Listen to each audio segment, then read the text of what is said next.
여러분, 오늘도 여러분들에게 질문 한 가지 드리고 말씀을 시작하려고 합니다. 여러분들이 이 세상에서 가장 부자라고 상상을 한번 해보겠습니다. 여러분들이 제일 부자예요. 이 세상에서 돈이 어마어마하게 많은 부자입니다. 그러면 여러분들이 가지고 있는 그 돈을 가지고 무엇이든지 다 살 수 있어요. 자, 그러면 여러분들이 딱 한 가지, 진짜 여러분들이 가지고 싶은 거 딱 한 가지 산다면 무엇을 사고 싶습니까? 이 말은 무슨 말이냐면, 내가 뭔가 사고 싶은 게 있다 그러면 돈이 부족하지 않아요. 뭐든지 다 살 수 있어요. 그럼 뭘 사고 싶으십니까? 오늘 사야 돼요. 네? 오늘 살 거예요. 네. 돈을 산다고요? 오늘 산다고요. 돈? 네. 돈으로 돈을 또 산다. 네. 아, 네. 또 다른 친구들은요? 뭘 사고 싶으세요? 고은이는 뭘 사고 싶으니?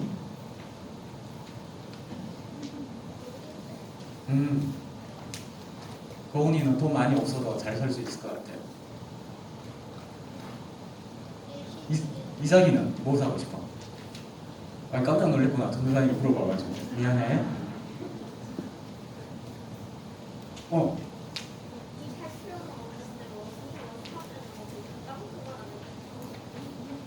조금 큰 소리로. 다이아몬드를 사겠다. 아,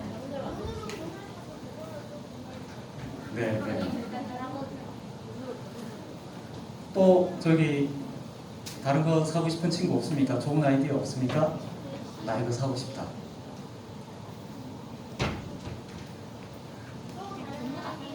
네. 기부하는 건 어떨까요? 네?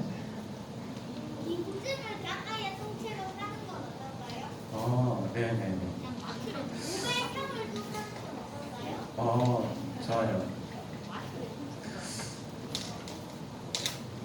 우리가 신앙생활 할 때 신앙생활이 무엇하고 비슷하냐면 물건을 사는 것하고 참 비슷합니다. 여러분 직접 물건을 사본 적이 있나요? 가게에 가서 엄마 대신 심부름으로 두부 사오고 그런 적 있나요 혹시? 두부랑 딴거 사왔어요. 예. 아니면은 내가 사고 싶은 거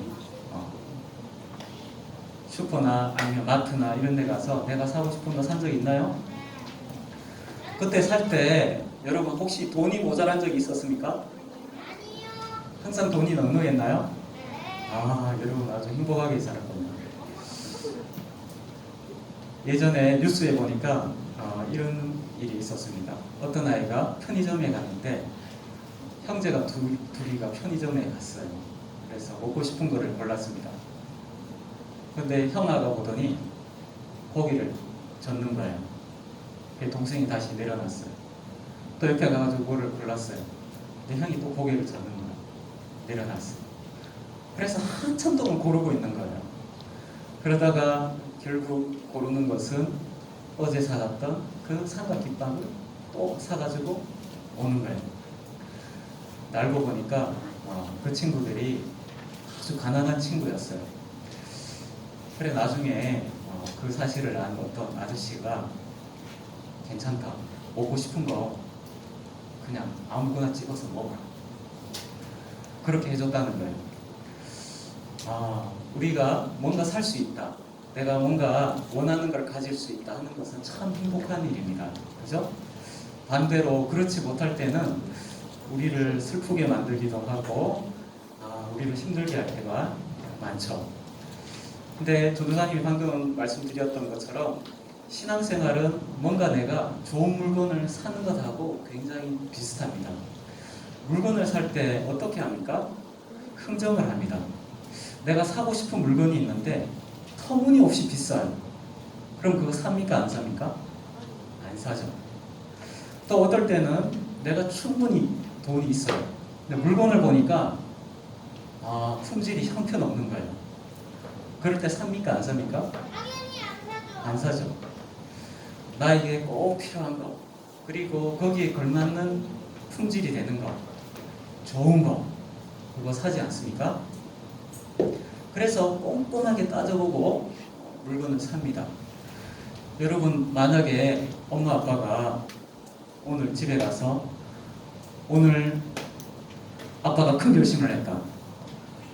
네가 코로나 기간 동안에도 4학년 과정에 무사히 지금 하고 있는 것을 보고 아빠가 너무 감동해서 오늘 너에게 휴대폰, 스마트폰을 살 수 있도록 허락한다. 가격은 얼마 한도 내에서 네가 골라라.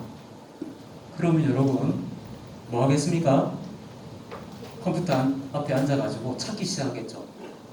가격 비교를 하기 시작하겠죠. 막 찾아보겠죠. 꼼꼼히 따져보겠죠. 그리고는 하나를 삽니다. 여러분 집에 자동차가 갑자기 고장이 났어요. 털털털털 거리기 시작합니다. 아빠가 어느 순간부터 고민하기 시작합니다. 엄마하고 계속 얘기하는 거예요. 이걸로 할까 저걸로 할까?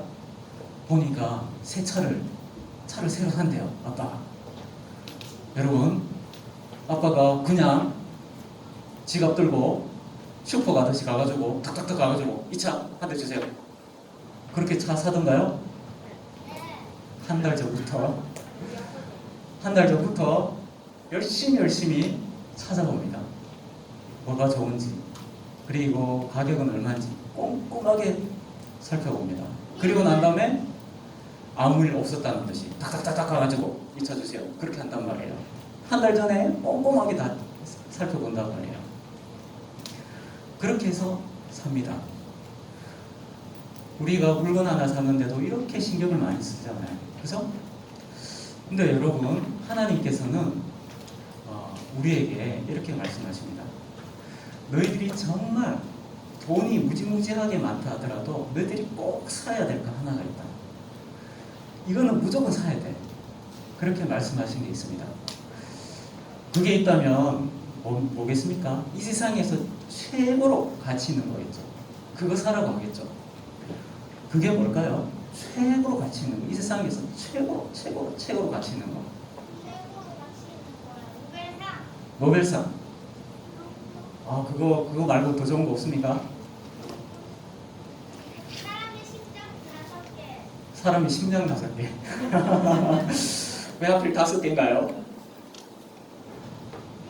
그냥 5개를 했어요. 네, 그냥. 안기에도 구하기가 힘들잖아요. 네, 그래서 네. 붙여버려요.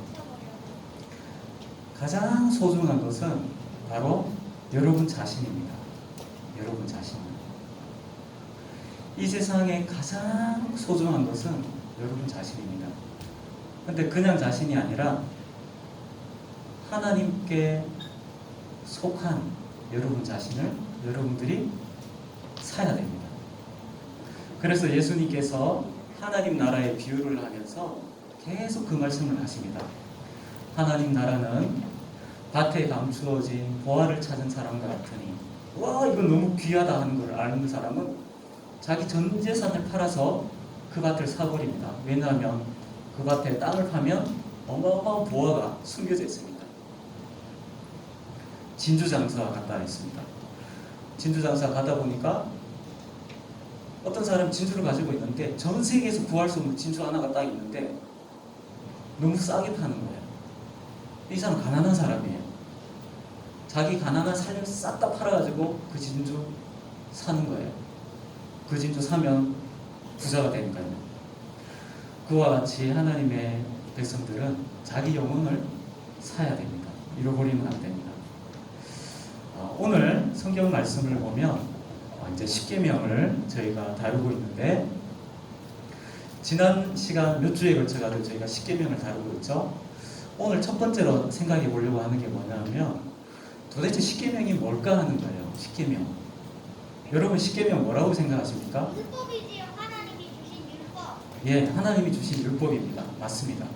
근데 이 율법이 도대체 어떤 의미가 있을까요?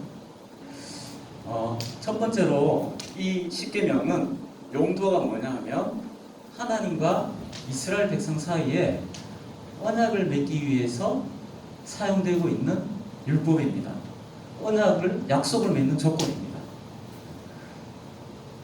다시 말하면은 이스라엘 백성들이 하나님과 언약을 맺어서 이스라엘 백성들이 하나님의 백성이 되고 하나님은 이스라엘의 하나님이 되어주시는 이 언약을 체결하기 위한 계약서가 바로 십계명입니다.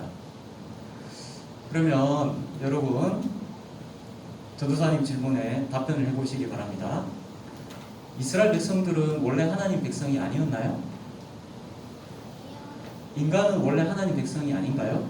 아니요. 근데 왜 지금 언약을 맺고 있죠? 그 언약이 깨졌습니다. 아, 네. 원래 인간은 하나님의 자녀로 지음받았습니다. 우리 화평이가 얘기한 것처럼 그런데 아담과 하와가 죄를 지으면서 하나님 백성의 지위를 잃어버렸습니다.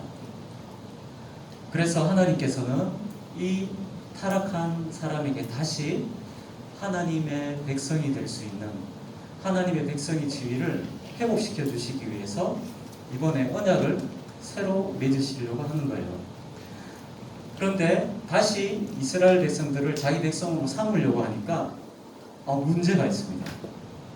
하나님이 제일 처음에 만드셨을 때 그 아담하고 여기 이스라엘 백성들하고 달라요. 뭐가 다를까요? 달라요. 아담 처음에 만들어졌을 때 아담하고 지금 이스라엘 백성들하고 너무 다른 거예요. 그래서 언약이 필요했던 겁니다. 언약이 똑같았다 그러면 그냥 이제 내 백성이다 하면 끝이 나는데 다른 거예요.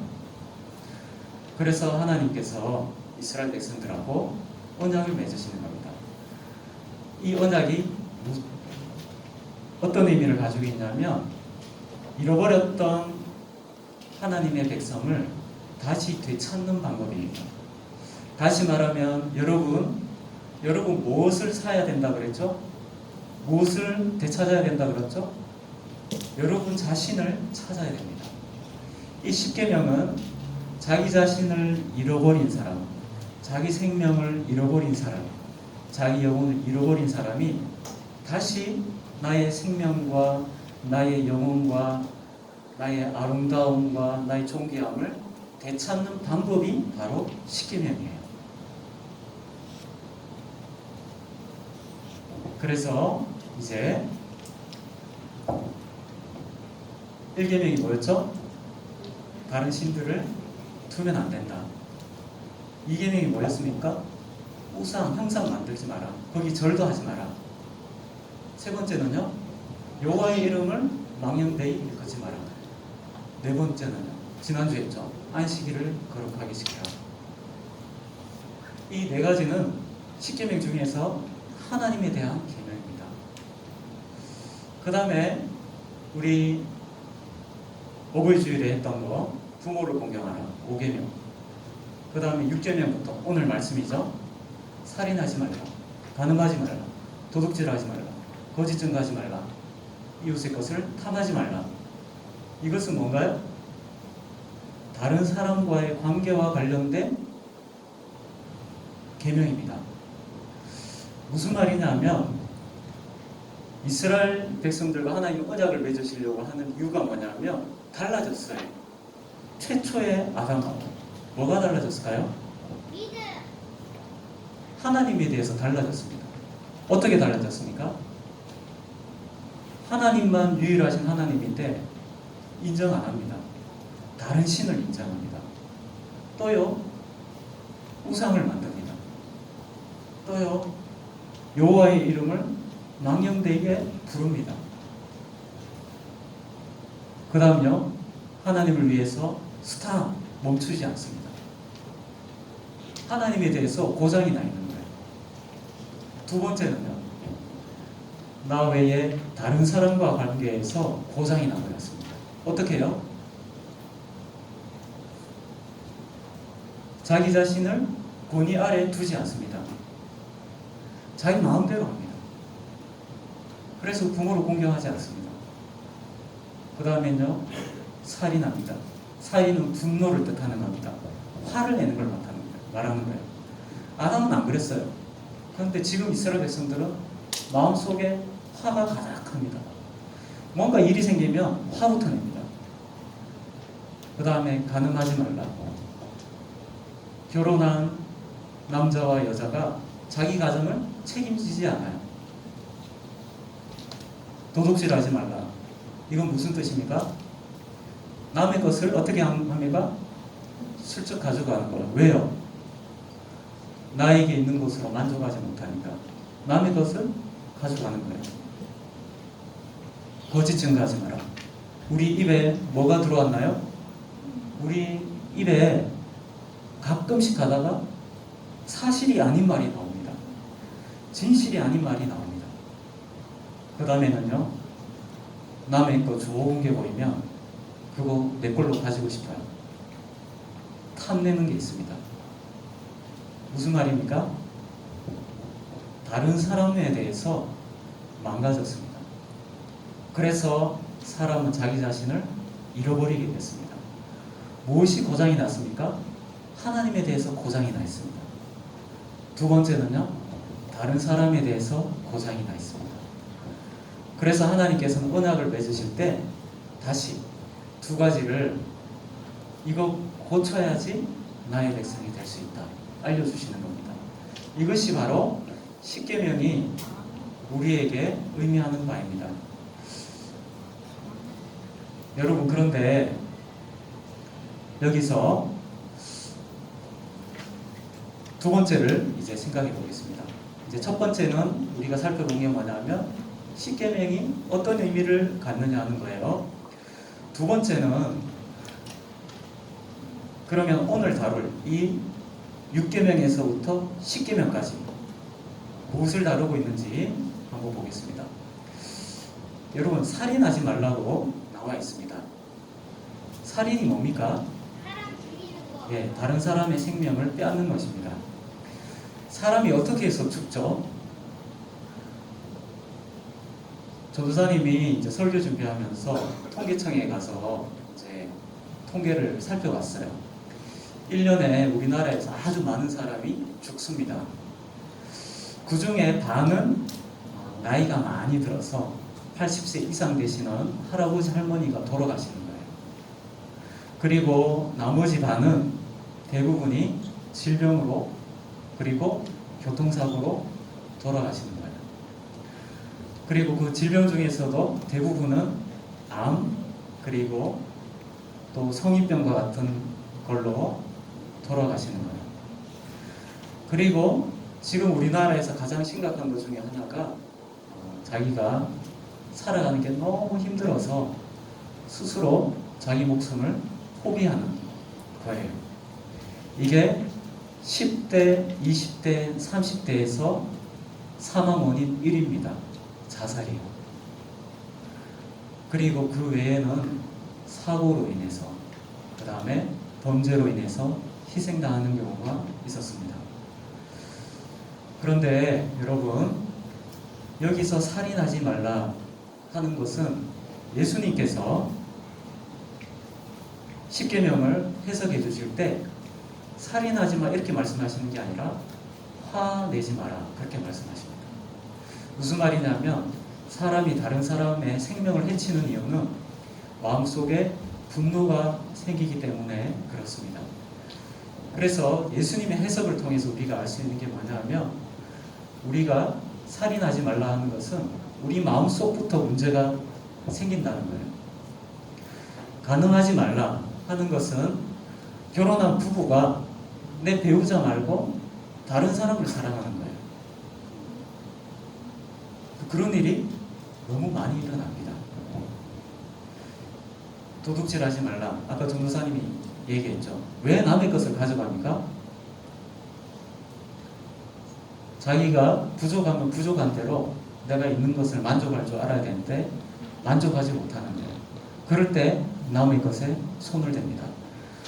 여러분, 남의 것에 손을 대는 것은 물건에만 손을 대는 게 아닙니다. 사람한테도 손을 댑니다.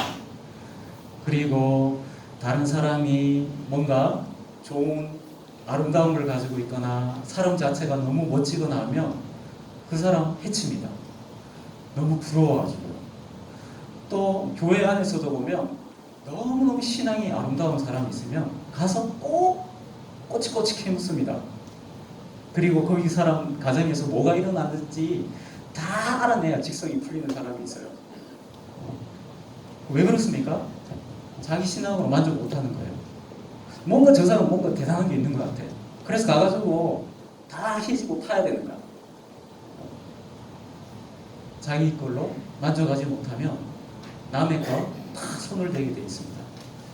거짓 증거합니다. 이것은 거짓 증거는 재판장에서 거짓 증언을 하는 것을 말합니다. 거짓 증언을 하면 상대방을 나의 유익을 위해서 힘들게 만드는 거죠. 나의 유익이 더 중요하기 때문에. 그 다음에 이웃의 집을 탐내지 말라 이렇게 말합니다. 인간이 범죄하고 난 다음에 사람 마음속에 고장난 것이 바로 이런 것입니다. 근데 이것을 가지고는 절대로 하나님 나라에 못 들어갑니다. 절대로. 그래서 하나님께서 십계명을 가르쳐 주시면서 네가 나의 백성이 되기 위해서 나에 대해서 이웃에 대해서 이것을 고쳐라. 그러면 내 백성이 된다. 그렇게 말씀하신 겁니다. 자, 그러면 여러분도 지금 똑같아요. 여러분 자신 찾으셨습니까? 어떻습니까? 찾는 방법이 뭐라고요? 십계명 지키기. 네, 십계명 지키는 겁니다. 자, 우리 화평이가 대답하는 거 보니까 여러분 지금까지 설교 굉장히 잘 따라왔습니다. 이제부터 진짜가 시작됩니다. 이제 질문. 여러분 이스라엘 백성들이 십계명을 받았어요. 열심히 지켰겠죠. 십계명 지키면서 어떤 마음이 들었을까요? 십계명 잘 지켰을까요? 어땠을까요?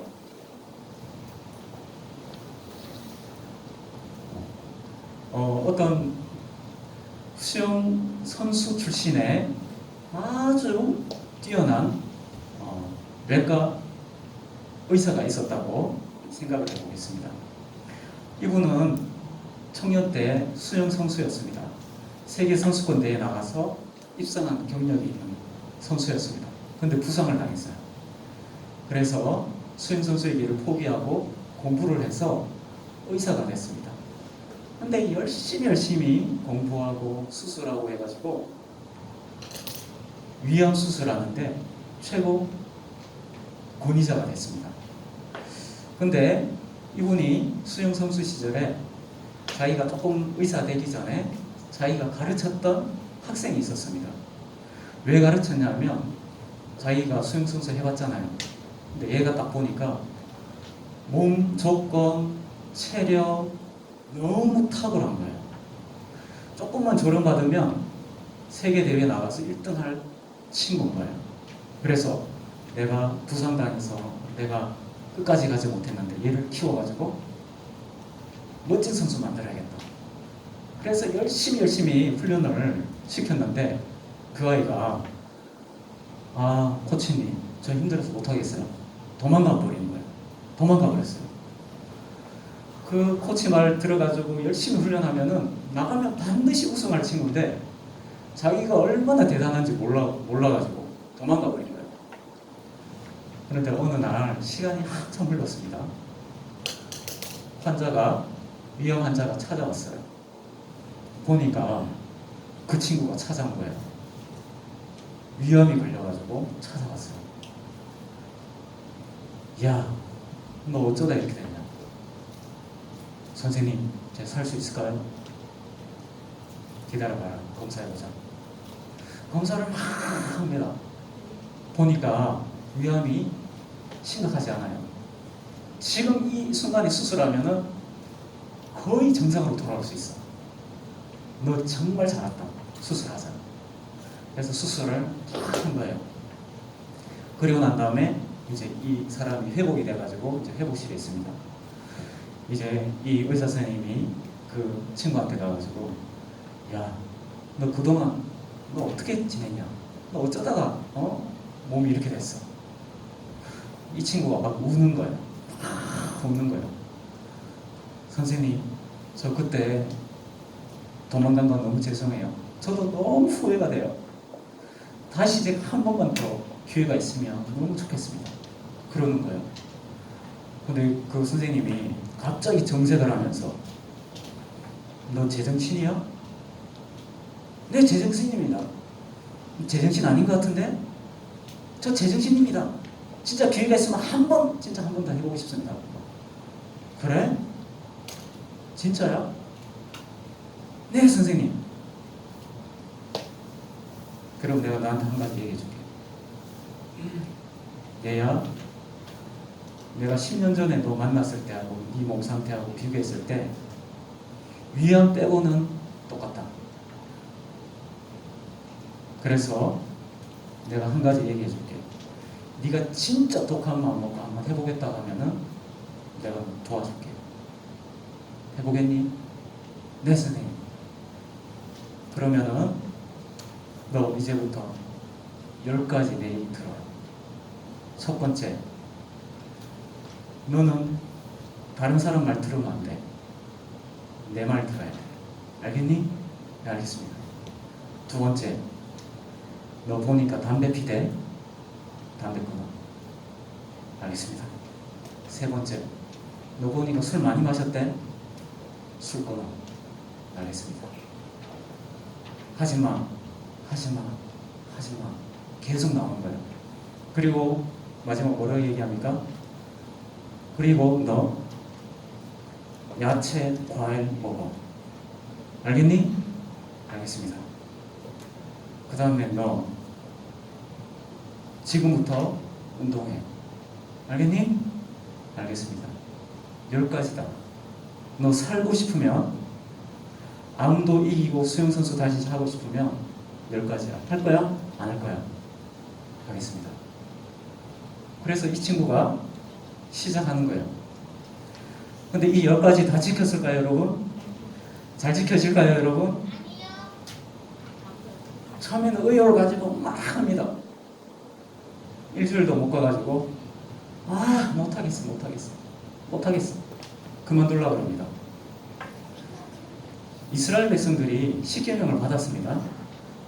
하나님께서 이스라엘 백성들을 다시 아주 아름답게 되찾아 주시려고 10가지 율법을 주시면서 계명을 딱 맺었습니다. 언약을 맺었습니다.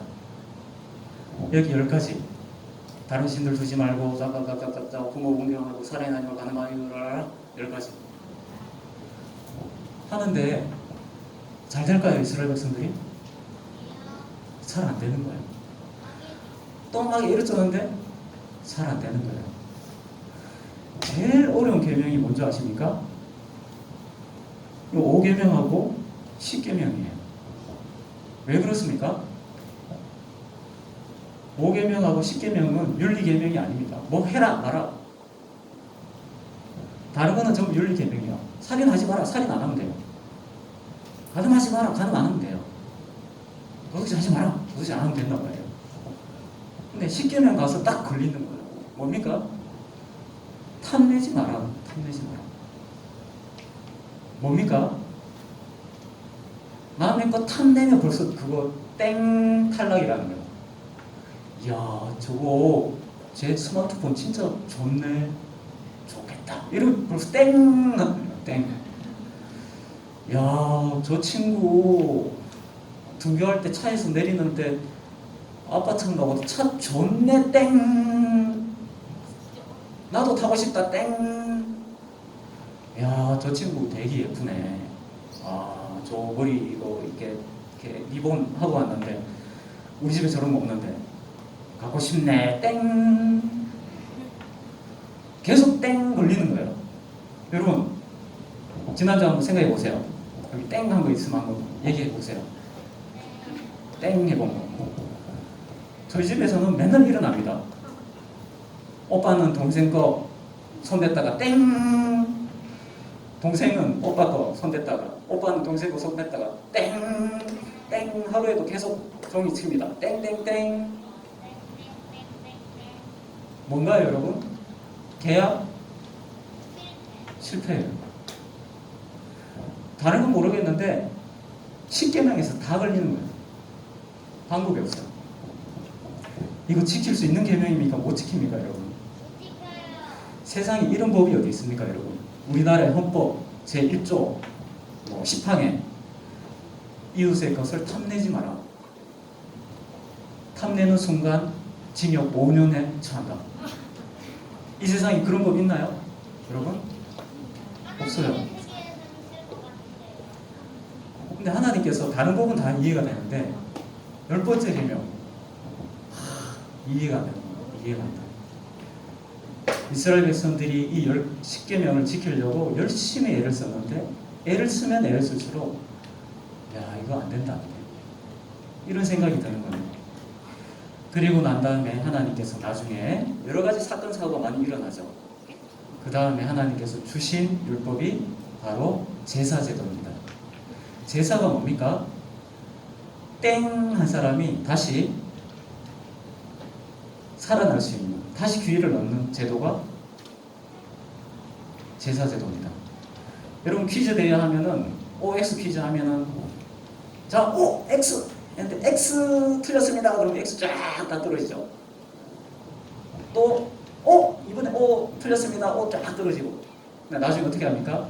예. 패자 부활전 다시 다 살아납니다. 그죠? 제사가 뭡니까? 땡 한 사람에게 다시 기회가 주어지는 겁니다. 어떻게 해요? 짐승을 잡아서 죄 용서함을 받아가지고 다시 기회를 얻게 되는 겁니다. 그래서 이스라엘 백성들이 십계명을 열심히 지키면서 경험하게 있습니다. 그것은 나에게 망가진 이게 잘 안 고쳐진다는 거예요. 그래서 제사 제도를 들었을 때 나 자신을 찾고 싶었던 사람들은 진실하게 제사를 드리기 시작합니다. 하나님, 저에게 다시 기회를 주십시오. 용서해 주십시오. 그리고 짐승을 잡는 거예요. 그런데 나중에 어떤 일이 일어납니까? 제사도 제대로 안 되는 거예요. 제사를 드리는데 신실한 마음 없이 그냥 제사 드려요. 그래서 이 제사 때문에 이스라엘 백성들이 결국은 망하게 됩니다. 무슨 말입니까?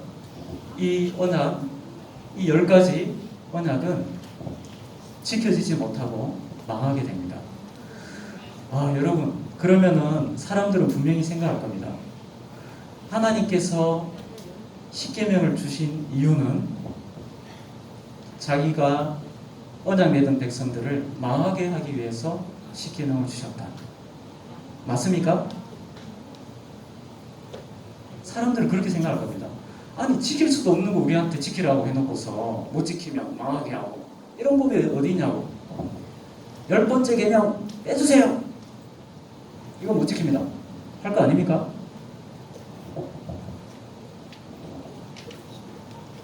오늘날 우리 삶을 돌아볼 때 하나님께서 보실 때 어떻게 보실까? 하나님이 우리에게 무엇을 원하실까? 그런 생각을 해볼 수가 있겠죠. 예수님께서 십계명을 다시 해석을 해주셨습니다. 하나님이 원하시는 게 뭔지. 1계명부터 4계명까지는 하나님에 대한 계명이라고 그랬죠. 5계명부터 10계명은 다른 사람과 관련된 것입니다. 예수님께서 직접 설명하셨습니다. 사람들이 찾아서 물었습니다. 하나님, 구약에 나와 있는 계명 중에서 어떤 계명이 제일 큽니까? 다 물었습니다. 그러니까 예수님께서 내 마음을 다하고 목숨을 다하고 뜻을 다하여 주 너의 하나님을 사랑해라. 그게 첫째 되는 계명이다. 둘째 계명은요, 내 이웃을 내 자신과 같이 사랑해라. 옛날 성경에는 내 몸과 같이 사랑해라 이렇게 말씀하십니다. 다시 말하면은 우리가 망가진 게 뭡니까? 하나님을 사랑하는 게 망가져 버렸어요. 또 망가진 게 뭔가요? 내 이웃을 사랑하는 것을 망가져 버렸습니다. 하나님이 원하시는 것은 우리 마음이 진실로 하나님을 사랑하고 이웃을 사랑하는 것을 원하십니다. 그래서 이 10가지 계명이 다 지켜지면 우리는 하나님 나라로 들어갈 수 있습니다. 근데 문제가 뭡니까? 지금 다리가 있어요. 십계명이라는 다리. 이 십계명의 다리를 성공적으로 건너간 사람이 인류 역사상 단 한 명도 안 나오는 거예요. 한 명도 안 나와요. 그래서 이 십계명이 그리고 율법의 말씀이 가리키고 있는 게 있습니다. 하나님의 이 10가지 요구는 절대로 변하지 않습니다.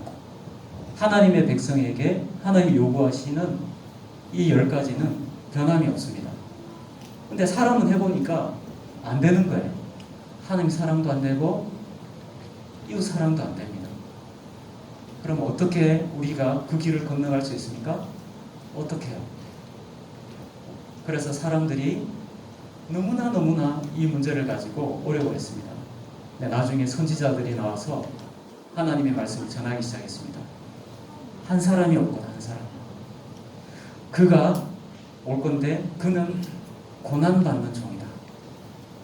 그가 너희들을 위해서 대신 채찍을 맞을 것이고 대신 고난을 받을 것이다.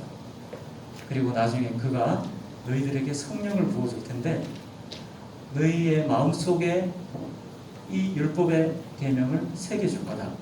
그렇게 말씀하십니다. 무슨 얘기인가요?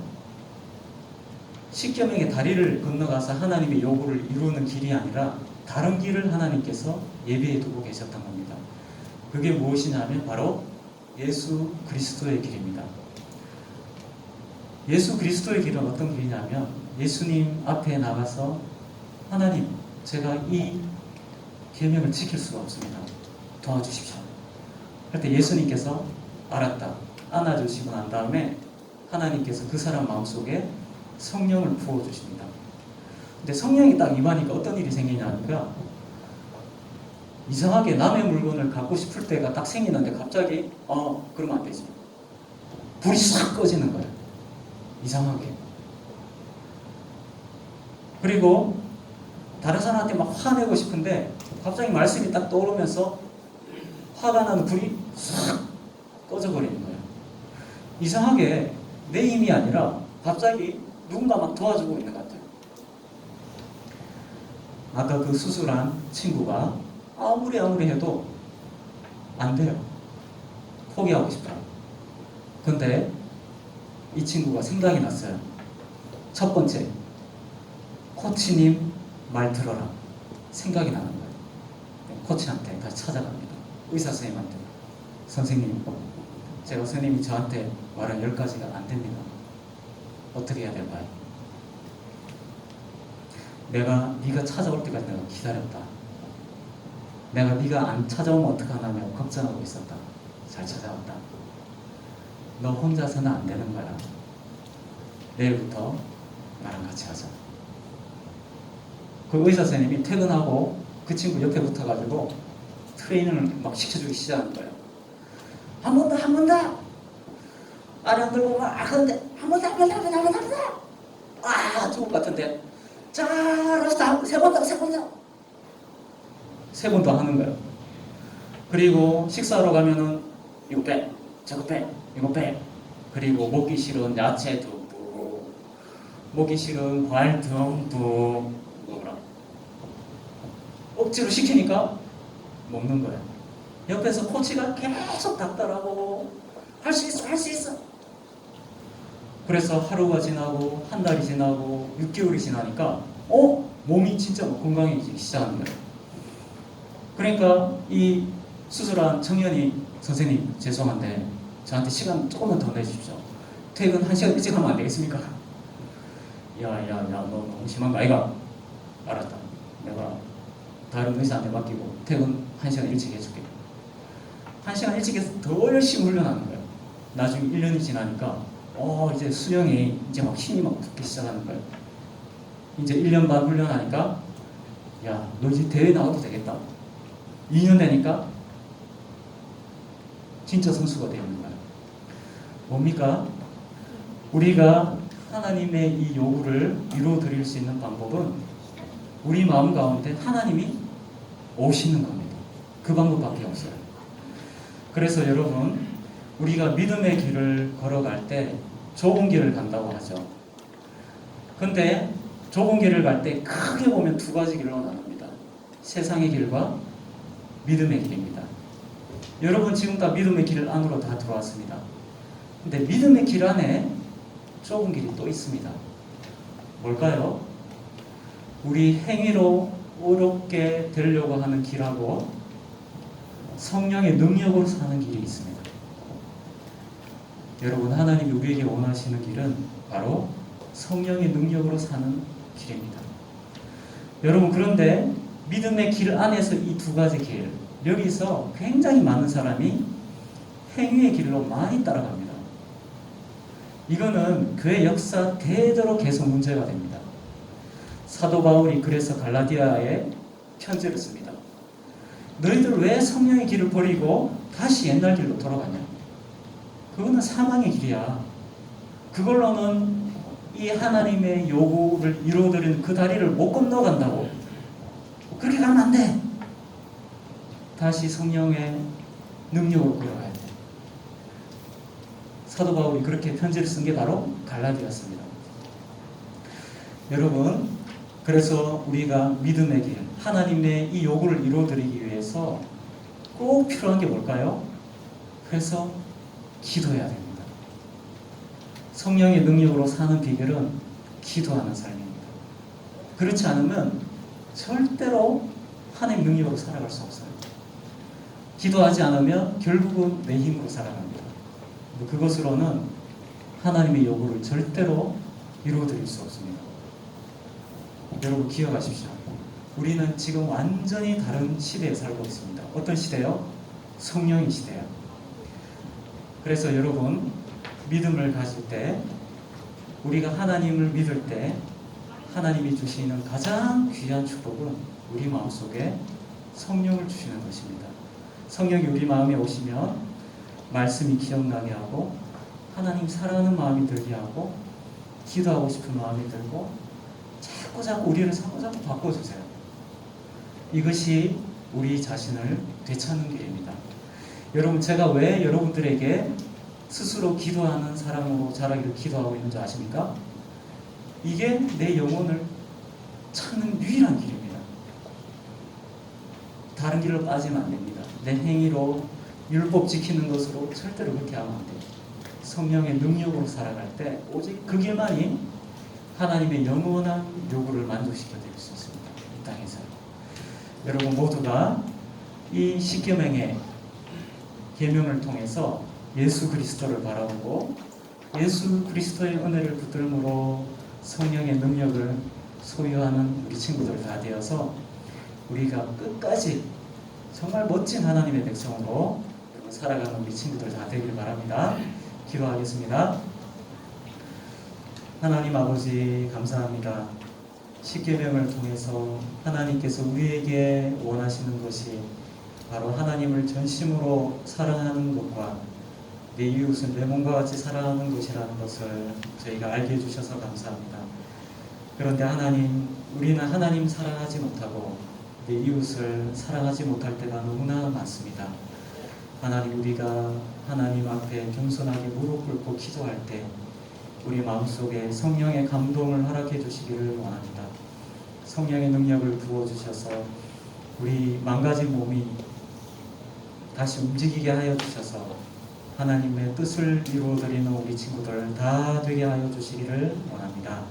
예수님의 이름으로 기도하옵나이다. 아멘.